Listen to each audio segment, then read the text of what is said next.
The Madison Nidabosis elementary programs have piloted a new program this year for SEL purposes and help with our school culture here. Our STARS programs, IMN, and our J.D. George autism programs are all participating in a rollout of the Positivity Project. Our students are going to be focused on learning about 24 character traits throughout the school year. All of our students will get to participate in daily discussions. Our teachers have a slew of resources made available to them.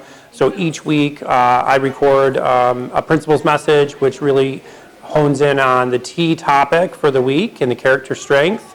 We talk about what it is and what it looks like to help promote use of it in our classroom settings, in the hallway, on the bus, and during the transitions of our daily routines.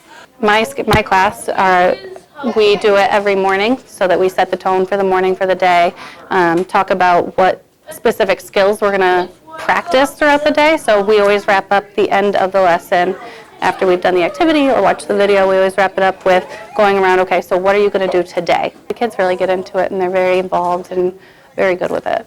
Our goal as a group and as a team is to promote best wellness for our students, and the character strengths will help us do that. Throughout the year this year, we will host events and activities, and as we move forward, it's our goal to work with our middle level programs and our seniors at the secondary level to have this a K-12 program.